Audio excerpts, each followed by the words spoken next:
you were going into war. Back when I was 18, 19 years old, there was nothing going on. Yeah. People There's just nothing enlisted. you could do about it. Yeah. Uncle Sam says, I want you, you win. Sit your ass down. Sit your ass down. Let's talk about the suffering. It's time to start the pay.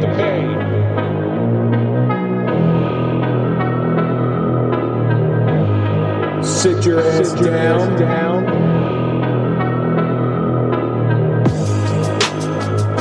Sit your ass down and strap in. This is gonna hurt.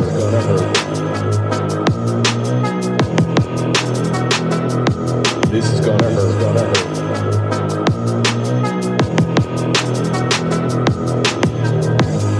Let's talk about the suffering. It's time to start the pain. This is gonna hurt. It's time for the Suffering Podcast. Collectively, our memories are very short. The worst of our lives fades away, and the memories that are pleasant replace the trauma and suffering to forge a new history. A scar tells a story: where you were, what you were wearing, and what you felt. Some will try everything in their power to cover them up so that they never have to see them again, lying to ourselves like it never happened. That suffering rears its head in some surprise fashion. What if we were to wear our scars like badges of honor, award ribbons pinned to our chest for all to see, to show that we are battle-tested and life-prepared? The feelings we experience during those times of trouble are there for a reason, so that we do not repeat history and learn from our pain. I'm Kevin Donaldson here with Mike Failace, and on this episode of the Suffering Podcast, we're honored to sit down with living history. We're here with Bob Gibson. Bob Gibson has a very interesting story to tell because he was a survivor. I guess a survivor is the right term to put, Mike? I would say so. I would say a hero. I would think so, Without too. doubt, hero. He is a survivor of D-Day, and this is the suffering of D-Day. Thank you so much for joining us, sir. We really appreciate it. Before we get started, I want to thank our marquee sponsor. That's Toyota of Hackensack. We buy our cars there because we trust them. If you're looking for a car, go to toyotahackensack.com and let them find you a car. Now, this isn't the same Bob Gibson that pitched for the St. Louis Cardinals back in the day, was it? No, Looks a little different. Look a little different. Yeah. Mr. Gibson, thank you. It's a real honor. And sitting with us is our very own Chris Yeager. Chris has been on an episode, and he's been a longtime supporter of the Suffering Podcast. Also, he's your chauffeur today. Yeah, very fortunate. Look at that. I'd had a hell of a time finding this place. Chris had a hell of a time finding it, too. Thank you so much for coming in today. Thank you for joining us. Thank you for offering. It is really our honor. And this episode, just so you know, Mr. Gibson, I'm sorry, I'm going to refer to you as Mr. Gibson. It's just it's in me to do that. This episode is solely. I think the audience needs to hear this story, but this is a selfish episode for Mike and I. We've talked about this for a long time since Chris told us of your existence. Okay. This is one we wanted to get down.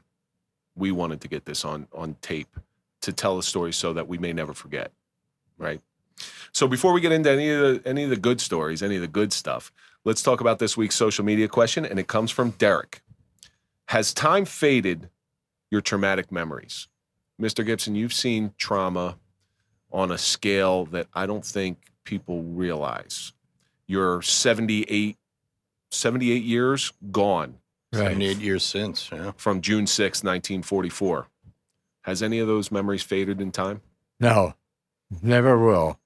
So I'll take the memories with me.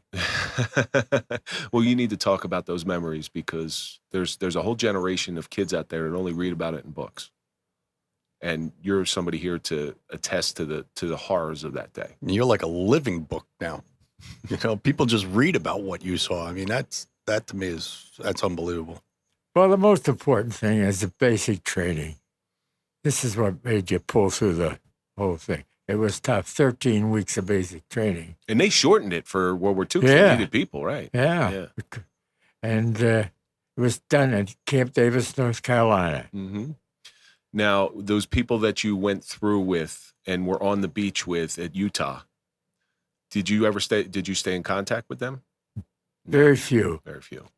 In fact, there's only one left that I'm aware of. Oh, really? Yeah. Chris, I want to pass this question off to you. Sure. All right. So you've been through. You're a veteran of some serious conflicts. You've done some heavy crap. Sure. As time moves further away from your incidents, has the bad memories faded at all? No. No. In fact, I would say that the memories are even more present now than ever. When you talk about them, do they seem to bubble up? They have, but I definitely think, as we've talked before, talking about it has helped me tremendously to the point where now, I can talk to people and answer questions, and it's not as bad as what it used to be. Mike? You know what? Like you said, I don't think the memories ever go away. I don't think they fade. For you personally, the thing that really bothers me is it seems that the memories fade for people who haven't gone through it. The public has short memories. The public has short memory. I mean, we talk about 9/11 all the time. Like you couldn't buy a flag in the United States right after 9/11. Okay. Then all of a sudden it started going down and down and down. Right. The world was never as close as it was after 9/11. And look where we are now. Was it the same, Mr. Gibson, was it the same after Pearl Harbor on December 7th? No. As far as the unity? Everybody woke up. Yeah. We got caught sleeping. Pearl Harbor, we got caught sleeping as a nation.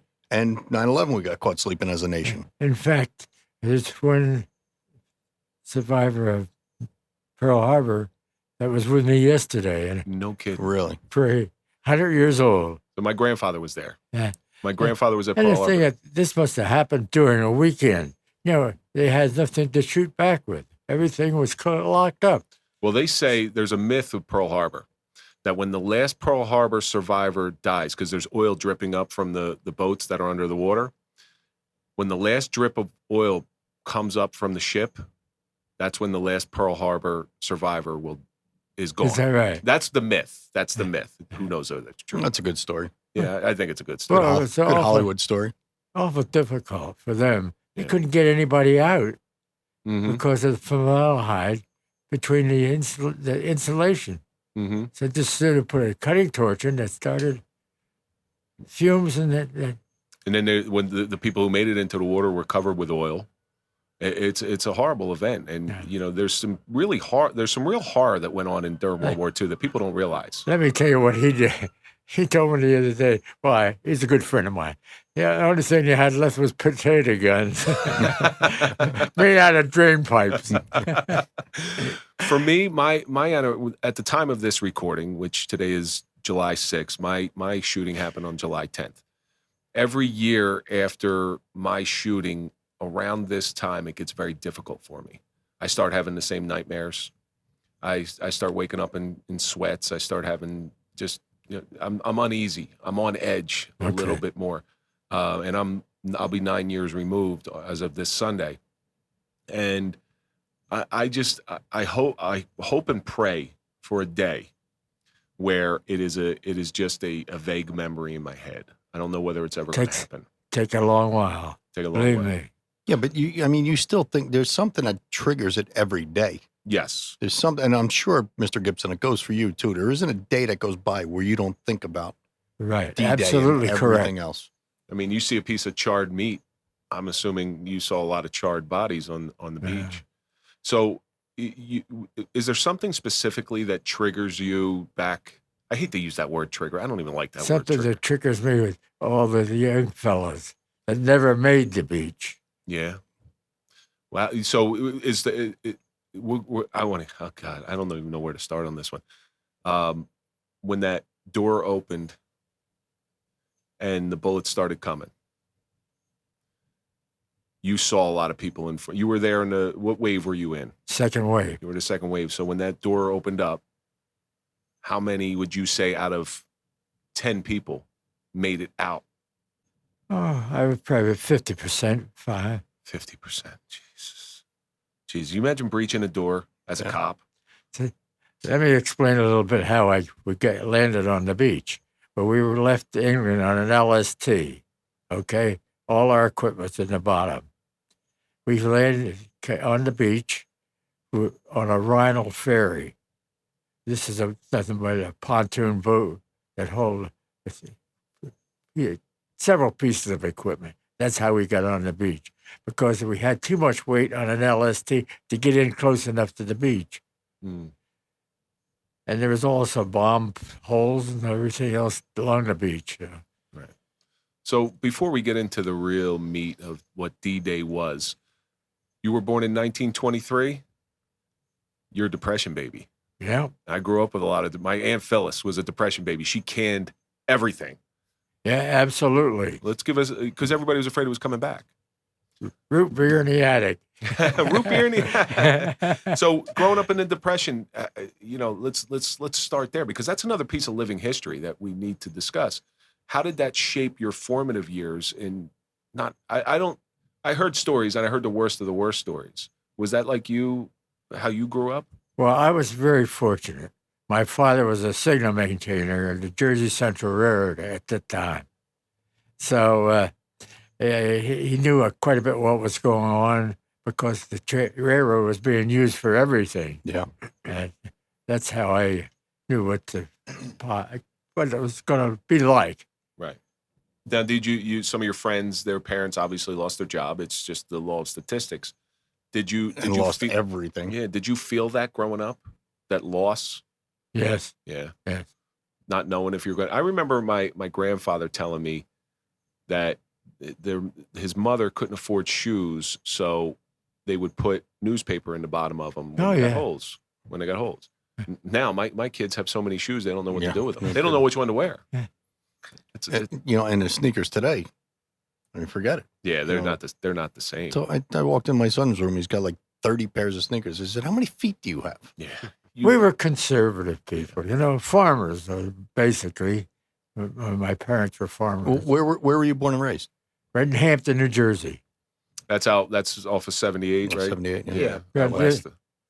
Yeah. So were they hit just as hard, or did you not feel it as much as people say in the cities? I stayed there. In fact, the only time that I left in my 47 years of married was 2 years I spent 4 miles away. I was very fortunate to live in Hampton. I have a lot of friends. I was mayor of Hampton. You were the mayor of Hampton? Yeah, in the 70s. No kidding. So I had a little experience of. You're not one of those dirty politicians, are you? No. I'm still a Republican. Sir, you're allowed to say whatever you want to say. Okay. Listen, you got carte blanche. Yeah. Nobody's going to say anything bad about you. Say whatever you want. If anybody's ever earned a card to say whatever they want to say at 98 years old, you have that honor. And I'll probably say it, too. Go right ahead. How vividly do you remember the events at Pearl Harbor? And let's talk a little bit about that. Never. So all I remember is that I was in school, and it was through the principal. And I think we had a TV at that time. Wow, that's a progressive school. Yeah. So that's basically how I found out about it. What was the announcement like? Do you you thought, well, what's next? Oh, really? What? This is the attitude you got towards it. And again, that's the same thing I had at 9/11. Me too. That's the only thing we could correlate that to. Is that's the same thing I had at 9/11. You're like, playing at the tower, then playing at the other tower, and then plane hits the Pentagon. I'm like, what's going to happen next? Yeah, where are we going? That's the only thing we have to relate to D-Day or Pearl Harbor is 9/11, because that's our generation. I was sitting in the police academy, and we heard a plane hit the World Trade Center. And you think, okay, planes hit the World Trade Center all the time, little Cessnas or whatever. So you didn't think anything of the first plane. And then you hear the second plane. And I remember it was... incidentally, I was working at that time. And I was in Port Elizabeth. No kidding. Oh, you're right there. I worked for Airco Welding Supply, which made all welding and cutting and sort of equipment. Very familiar with that. And I was on a call there in Jersey City. No kidding. And this is where I seen it. So you saw it. Yeah, you saw it. Second plane, I think. No kidding. So did that? Oh, I don't want to. I know flashbacks isn't anything, but did that give you bring you back to D-Day?